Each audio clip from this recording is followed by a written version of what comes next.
Hello friend, आप सभी का डीएम मैथ सॉल्यूशन में स्वागत है। आज हम पढ़ेंगे संयुक्त राष्ट्र संघ के प्रमुख अंग। हमने इससे पहले संयुक्त राष्ट्र संघ का उद्देश्य, संयुक्त राष्ट्र संघ की क्यों आवश्यकता पड़ी, इस पर वीडियो मैंने बना दिया है, और संयुक्त राष्ट्र संघ का विकास क्रम, इस पर मैंने वीडियो अपलोड कर दिया है। यदि आप जो मेरे चैनल पर नए हैं तो मेरे चैनल पर जाकर आप इस वीडियो को देख सकते हैं। आपको वीडियो बहुत ही पसंद आएगा। आज हम पढ़ते हैं संयुक्त राष्ट्र संघ के प्रमुख अंग। संयुक्त राष्ट्र संघ के कुल कितने अंग थे? संयुक्त राष्ट्र संघ के 6 प्रमुख अंगों का विवरण इस प्रकार दिया गया है।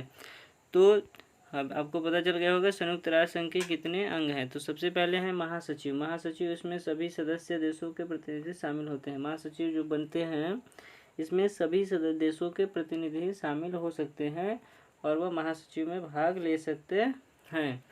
महासभा की बैठक नियमित रूप से वर्ष में एक बार होती है, जो सितंबर के तीसरे मंगलवार को, कब? सितंबर के तीसरे मंगलवार को प्रारंभ होती है, मतलब शुरू होता है, और दिसंबर के मध्य तक, मतलब दिसंबर के लगभग अंतिम तक या 20 तारीख तक विश्व अधिवेशन चलता है। विशेष अधिवेशन बहुमत सदस्यों की प्रार्थना पर बुलाया जा सकता है, मतलब कोई इम्पोर्टेंट हो गया, बहुत ज़रूरी वाला अधिवेशन हो गया बुलाना कि हमें बैठक कराना है और इस पर चर्चाएं करनी है, इस प्रकार का संकट है या समस्या है, तो फिर भी उस पर अधिवेशन बुलाया जा सकता है, लेकिन महासचिव के सहमति के अनुसार ही बुलाया जा सकता है। जब तक उनकी अनुमति नहीं रहेगा तब तक बैठक बुलाई नहीं जा सकती। पहले उन्हें बताया जाएगा, उसके बाद सभी लोगों को सूचित किया जाएगा। सुरक्षा परिषद या बहुमत सदस्यों के अनुरोध पर 24 घंटे के भीतर महासचिव द्वारा संकटकालीन अधिवेशन भी बुलाया जा सकता है। यदि सुरक्षा परिषद में किसी प्रकार की समस्या हो या संकट की हो तो महासचिव संकटकालीन अधिवेशन बुलाया सकता है। संकटकालीन अधिवेशन वो होता है जिस पर तुरंत इस पर एक्शन लिया जाता है और वह उसमें कार्य किया जाता है, और यदि चाहे तो उसे आपातकालीन घोषणा भी कर सकता है। महासचिव की यह भी शक्ति प्राप्त होती है, जिसमें महासभा के केवल उन्हीं विषयों पर विचार विमर्श करती है जिनके लिए अधिवेशन बुलाने की मांग की गई हो। सभी देशों के सदस्य जब इकट्ठा होते हैं तो अन्य दूसरी बातों को विचार विमर्श नहीं किया जाता है। जिस बात के लिए बैठक बुलाई जाती है उसी पर ही सिर्फ विचार विमर्श होता है और सभी लोग उसी पर सहमति और अपनी राय देते हैं। ये थे हमारे सबसे पहले महासचिव। तो महासचिव ही यह निर्णय करता है कि उस पर हस्ताक्षर किया जाए कि नहीं किया जाए, वह कार्य सही है कि नहीं सही है, पूरा उसका क्रियान्वित, मतलब पूरी उसकी जानकारी और पूरा उसका विवरण प्राप्त करते हैं। उसके बाद यह निर्णय लेते हैं कि यह कार्य कराने लायक है या नहीं। दूसरा है सुरक्षा परिषद। ये सबसे इम्पोर्टेंट पद है, जिसे संयुक्त राष्ट्र संघ का कार्यकारी अथवा बाध्यकारी अंग माना जाता है। कार्यकारी क्योंकि इन्हीं के द्वारा यदि कार्य होना है तो यही करेंगे, और यदि वही रोकना है तो इन्हीं की जिम्मेदारी है, यही रोक सकते हैं। किसी भी कार्य के लिए इन्हीं का होना सबसे ज़रूरी है। क्यों? क्योंकि इन्हीं के चुनाव, इन्हीं के सदस्य में वीटो प्राप्त है। वीटो का मतलब अभी हम नीचे पढ़ेंगे क्या होता है, जिसे कहते हैं निषेधाधिकार। वह अधिकार 5 देशों को प्राप्त है। सुरक्षा परिषद को संयुक्त राष्ट्र संघ की कुंजी कहा जाता है। सुरक्षा परिषद को संयुक्त राष्ट्र की कुंजी मतलब चाबी क्यों कहा जाता है? क्योंकि इन्हीं के द्वारा आगे चलता है। तो जैसे ट्रेन का इंजन, यदि इंजन नहीं चलेगा तो पीछे का डब्बा नहीं खिंचाएगा। उसी तरीके से जब संयुक्त राष्ट्र संघ की सहमति नहीं होगी तो किसी की सहमति मान्य नहीं होती है, इसलिए इन्हें संयुक्त राष्ट्र संघ की कुंजी या चाबी कहा जाता है। संयुक्त राष्ट्र संघ घोषणा पत्र के अनुसार शांति और सुरक्षा बहाल करने की प्राथमिक जिम्मेदारी सुरक्षा परिषद की होती है। सुरक्षा परिषद जो बैठक बुलाई जाती है, जो महासचिव द्वारा अधिवेशन बुलाया जाता है, उस अधिवेशन में शांति बनाए रखना और सुरक्षा व्यवस्था बनाए रखना उनकी पूर्वतः जिम्मेदारी होता है। इसमें सबसे पहला जब कार्य हुआ था तो कौन किए थे? चार्टर की मूल व्यवस्था के अनुसार सुरक्षा परिषद में 11 सदस्य थे। जब शुरुआत हुआ था तो उस समय इसमें सिर्फ सदस्यों की संख्या 11 थी, लेकिन 5 अस्थायी और 6 अस्थायी सदस्य इसमें थे। लेकिन जब 17 दिसंबर 1965 को चार्टर में यह संशोधन किया गया, मतलब संयुक्त राष्ट्र संघ में एक संशोधन बनाया गया, संशोधन करके दूसरा संविधान जब बनाया गया तो उसमें सदस्यों की संख्या 15 कर दी गई, जिसमें 5 सदस्य अस्थायी और 10 सदस्य अस्थायी होते हैं। यहाँ अस्थायी लिखा हुआ है लेकिन यहाँ पे होगा अस्थायी, यहाँ अस्थायी नहीं होगा। इनमें अस्थायी सदस्य नियुक्त राज्य अमेरिका, ब्रिटेन, चीन और सोवियत फ्रांस और सोवियत संघ सुरक्षा परिषद के कार्य और शक्ति इस प्रकार हैं। मतलब इन्हीं 5 ऐसे देश हैं। कौन सा? अमेरिका, ब्रिटेन, 2 चीन, फ्रांस, सोवियत संघ। इन्हीं को यह कार्य सौंपा गया है। इन्हीं की जिम्मेदारी है कि यहाँ पे सुरक्षा व्यवस्था बनाएं और यहाँ पे शांति स्थापित करें। अब देखिए इनकी किस सुरक्षा परिषद के कार्य और शक्तियाँ कुछ इस प्रकार हैं। अंतर्राष्ट्रीय शांति और सुरक्षा बनाए रखने की प्राथमिक जिम्मेदारी सुरक्षा परिषद की है। सुरक्षा परिषद का यह पूरा जिम्मेदारी होता है कि वहाँ की शांति बनाए रखना अंतर्राष्ट्रीय क्षेत्र में और वहाँ सभी देशों में जो उनके जुड़ने वाले देश हैं या फिर वहाँ के अधिवेशन जो बैठक है वहाँ की सुरक्षा बनाए रखना। दूसरा है विवादों को शांतिपूर्ण निपटारे के लिए सुरक्षा परिषद कई कदम उठा सकती है। विवाद के यदि किसी प्रकार का विवाद फैल रहा है तो उस विवाद को रोक सकती है और वहाँ पे सुरक्षा कड़ी बढ़ा सकती है और दूसरा भी कदम उठा सकती है। लेकिन ऐसा कदम होगा जिससे आतंक न हो या फिर जिससे युद्ध की घड़ी न आए, वह कुछ और दूसरा भी नियम अपनाया जा सकता है। तीसरा, यदि शांतिपूर्ण उपाय कारगर साबित नहीं होता, जैसे शांतिपूर्ण कार्य से यदि कराया जा रहा है और बहुत प्रकार के अनेक भाषण होने लगे और वह उसमें समझ में नहीं आ रहा है कार्य किस प्रकार से कराया जाए, तो उसमें सुरक्षा परिषद की पूर्ण यह शक्ति होती है कि उपाय काम में लाएगी। अपनी उपाय जो भी उसके नियम बनाए जाएंगे या फिर जो उपाय होंगे उसके पास वो लाएगा और जिन शस्त्र में बल का प्रयोग ना करना पड़े, मतलब उसमें शस्त्रों का प्रयोग नहीं होगा, बल का प्रयोग नहीं होगा, उसे एक अच्छे तरीके से समझाकर कार्य को पूरा कराया जाएगा। सुरक्षा परिषद चौथा है, सुरक्षा परिषद यदि हम यह समझे कि उपयुक्त सभी उपाय अपर्याप्त साबित हो रहे हैं, मतलब जितना भी उपाय बताया जा रहा है वह सभी उपाय पर्याप्त नहीं है, वह सभी अलग साबित हो रहे हैं, गलत साबित हो जा रहे हैं, तब यह अपराध राष्ट्र के विरुद्ध सैनिक कार्यवाही भी कर सकती है। अन्य यदि कोई भी नियम बनाता है उस पर यदि अपराध फैल रहा है या फिर उस बात का पर्याप्त संभव नहीं हो पाता है तो वह उस देश को अपराधी घोषित कर सकता है जिससे वो संबंधित है। अब देखिए एक है निषेधाधिकार, जो है निषेधाधिकार। निषेधाधिकार का मतलब क्या होता है? Veto power. अब वीटो पावर का क्या मतलब होता है? वीटो पावर का वो मतलब है कि यदि कोई भी संविधान का नियम या अनुच्छेद में परिवर्तन हो रहा है तो जिसको वीटो पावर प्राप्त है, यदि उसकी सहमति नहीं रहेगी तो वह अधिकार किसी को नहीं दिया जा सकता या कानून में संशोधन नहीं हो सकता। ये होता है निषेधाधिकार या वीटो पावर। सुरक्षा परिषद के 5 अस्थायी सदस्यों को यह निषेधाधिकार प्राप्त है। जो अभी हमने आपको 5 देशों के नाम बताया था, अमेरिका, ब्रिटेन, फ्रांस, चीन और सोवियत संघ। इसमें प्रक्रिया संबंधी विषयों पर कोई निर्णय तभी दिया जाएगा जब 15 में से 9 सदस्य प्रस्ताव के पक्ष में मत देते हैं। इसमें कोई भी यदि प्रस्ताव पारित होता है, कोई भी संविधान संशोधन होता है या नियम बनाए जाते हैं तो उसमें से कम 9 सदस्य उसमें हाँ में सहमति दें, तभी वह नियम संशोधन होगा या बनाया जा सकता है।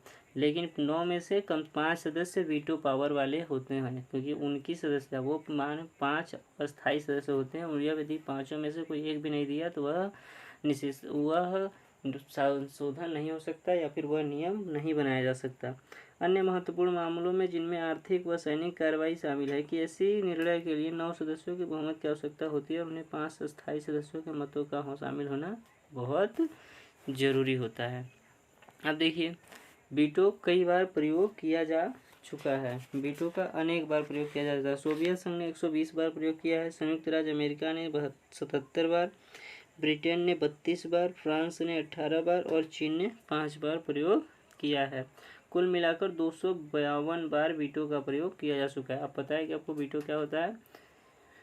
ये देखिए वीटो लिखा गया। वीटो का सर्वप्रथम प्रयोग सोवियत संघ द्वारा 16 फरवरी 1946 को लेबनान और सीरिया से ब्रिटिश और फ्रांसीसी फौजी हटाए जाने के मुद्दे पर किया गया था।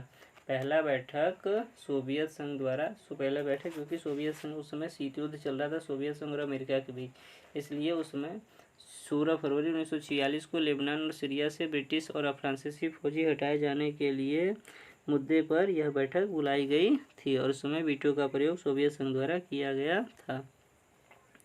तीसरा हम आ गए। तीसरा क्या है? आर्थिक और सामाजिक परिषद। परिषद का क्या मतलब है? हमारे देश में भी परिषद होते हैं परिषद का मूल कार्य होता है कि वह पूरे देश की जिम्मेदारी, किस प्रकार की जिम्मेदारी, आर्थिक हो या सामाजिक हो या राजनीतिक हो या सांस्कृतिक हो या शैक्षणिक हो या स्वास्थ्य से जुड़ा हो या चिकित्सा से जुड़ा हो, इन सभी भौगोलिक स्थितियों को देखते हुए उनकी रिपोर्ट तैयार करने का कार्य होता है। तो देखिए, आर्थिक और सामाजिक परिषद में 54 सदस्य हैं जो विश्व के विभिन्न भौगोलिक क्षेत्रों का प्रतिनिधित्व करते हैं। वे महासभा द्वारा 3 वर्षों के लिए चुने जाते हैं। इनकी कार्यकाल कितने वर्ष की है? 3 वर्ष की है। यह परिषद आर्थिक, सामाजिक, सांस्कृतिक, शैक्षिक और स्वास्थ्य व चिकित्सा संबंधी प्रश्नों पर रिपोर्ट तैयार करते हैं। अभी आपने हम बताए थे कि यही कार्य करते हैं। इसमें सबसे वीटो पावर वाला, सबसे अधिक महाक्षेत्रीय वाला जुड़ने वाले देशों के नाम क्या क्या हैं? Africa, Europe, Latin America, Asia, प्रशांत महासागरीय क्षेत्र तथा पश्चिमी एशिया। अपने कर्मों के बारे में महासभा की अपनी रिपोर्ट खुद प्रस्तुत करते हैं। इन्हें यह परिषद द्वारा तैयार नहीं कराया जाता है, ये खुद अपनी रिपोर्ट प्रस्तुत करते हैं। ये था तीसरा। अब देखिए चौथा, नया शिक्षा परिषद अथवा ट्रस्टीशिप परिषद। अब देखिए ये परिषद क्यों बनाई गई है? अगला एक अपने परिषद पढ़ा और एक नया शिक्षा परिषद के बारे में पढ़िए। परिषद यह भी सुनिश्चित करती है कि इन क्षेत्रों के प्रशासन के लिए जिम्मेदार सरकार प्रशासन और स्वतंत्रता की दिशा में उपयोग कदम उठाए। परिषद का यह भी कार्य है कि वह एक सुनिश्चित करे, मतलब यह निश्चित करे कि प्रशासन की जिम्मेदारी सरकार, प्रशासन और वहाँ की स्वतंत्रता बनाए। वहाँ की शिक्षा व्यवस्था किस प्रकार की है, वहाँ की शिक्षा व्यवस्था में अधिक से अधिक कदम बढ़ाए। जबकि संतोष की बात यह है कि 1994 तक यह भी स्वतंत्र क्षेत्र हो चुके हैं। स्वतंत्र क्षेत्र इसलिए हो चुके हैं क्योंकि इनकी शिक्षा व्यवस्था का कार्यभार परिषद में खुद उठाया जाता है। तो परिषद के लिए नई शिक्षा परिषद की बैठक बनाना कोई ज़रूरी नहीं है। अब इस परिषद अथवा निकाय के पास कोई कार्य शेष बचा हुआ नहीं है। तो यह सच भी यह है कि संयुक्त राष्ट्र महासचिव इसे खत्म करने की अनुशंसा भी कर चुके हैं। महासचिव यह भी चाहते हैं कि अब इनकी परिषदीय बैठक बुलाने की कोई ज़रूरत नहीं है या फिर नया शिक्षा परिषद के लिए सदस्य बनाने की कोई आवश्यकता नहीं। क्यों आवश्यकता नहीं? क्योंकि यह इनका कार्य खुद परिषदीय कर सकता है, तो फिर इन्हें फालतू में पैसे इन्वेस्ट करने से क्या फ़ायदा। अब देखिए है अंतर्राष्ट्रीय न्यायालय। न्यायालय क्या होता है? सभी को पता है। न्याय करना, किसी भी प्रकार का विवाद हो या फिर किसी भी प्रकार की समस्या को न्यायालय द्वारा ही नियुक्त किया जाता है। तो इसमें क्या है कि इसमें लोग या राज्य के नहीं, इसमें देश की न्यायालय व्यवस्था बनाई गई है और देश का न्याय होता है। यह संयुक्त राष्ट्र संघ का प्रधान न्यायिक अंग है। यह संयुक्त राष्ट्र मतलब पूरे राष्ट्र का एक बहुत बड़ा न्यायिक अंग है जिसे प्रधान अंग माना जाता है। इसका प्रधान कार्यालय हेग नीदरलैंड में है। इसकी प्रधान कार्यालय मुख्य कार्यालय कहाँ है? नीदरलैंड में। अंतर्राष्ट्रीय न्यायालय के 15 न्यायाधीश होते हैं। हमारे यहाँ भारत में 31 न्यायाधीश हैं, जो कि अंतर्राष्ट्रीय न्यायालय में सिर्फ कितने 15 न्यायाधीश हैं। यह महासभा और सुरक्षा परिषद द्वारा 9 वर्ष की अवधि के लिए चुने जाते हैं। इनकी समय सीमा निश्चित है, बस 9 वर्ष के लिए ही यहाँ अंतर्राष्ट्रीय न्यायालय के मुख्य न्यायाधीश और न्यायाधीश चुने जाते हैं। लेकिन हमारे यहाँ तो 62 वर्ष तक से अधिक तक भी रह सकते हैं, लेकिन वहाँ पे सिर्फ 9 वर्ष के लिए चुने जाते हैं। हेग में न्यायालय का अधिवेशन अस्थायी रूप से चलता रहता है। उनकी जो न्यायालय अधिवेशन है वो हमेशा 9 वर्ष तक के लिए सुचारू रूप से चलता रहता है।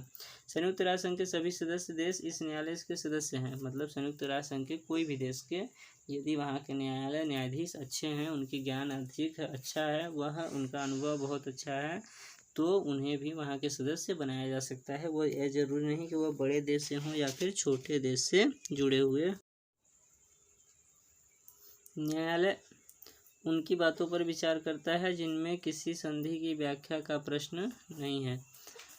न्यायालय यह भी बात करता है जिनकी संधि की व्याख्या का कोई प्रश्न नहीं है, उन्हें भी बातों का विचार सुने और उन विचारों पर विमर्श करे, उनकी क्या राय है और उनका क्या निर्णय देना चाहते हैं। उनके देश की जनमत की यह निर्णय होना है, उसके बाद तब उस पर कोई भी कार्य कराया जाता है या उसमें कोई भी चार्टर बनाया जाता है या मतलब अधिवेशन बुलाया जाता है और उसकी व्याख्यान कराई जाती है या नियम बनाया जाता है। अब अगला लास्ट है सचिवालय। सचिवालय सचिवालय का काम संयुक्त राष्ट्र प्रशासन की सबसे देख रेख होती है। सचिवालय वहाँ की पूरा देख रेख जिम्मेदारी होता है। संयुक्त राष्ट्र संघ चार्टर के अध्याय 15 में अनुच्छेद 97 से 101 तक में सचिवालय तथा महासचिव का ही उल्लेख किया गया है। क्यों? क्योंकि संयुक्त राष्ट्र संघ के सचिवालय में एक महासचिव और आवश्यकता अनुसार अन्य कर्मचारी होते हैं। सचिवालय में अधिक से अधिक कर्मचारी द्वारा ही कार्यों को पूरा कराया जाता है। महासचिव देखरेख में उनकी जिम्मेदारी के अनुसार कराया जाता है।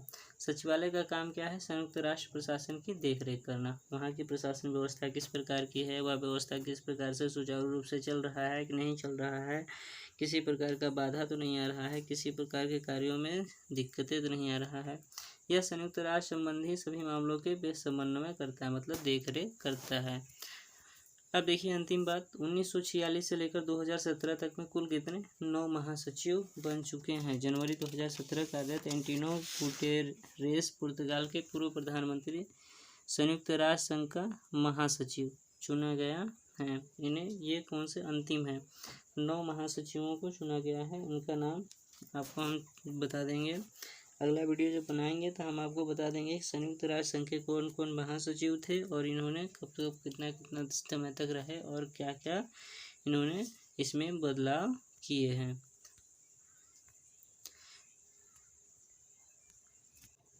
वीडियो को पूरा देखने के लिए बहुत बहुत धन्यवाद। वीडियो अच्छा लगे तो लाइक, सब्सक्राइब एंड शेयर करें।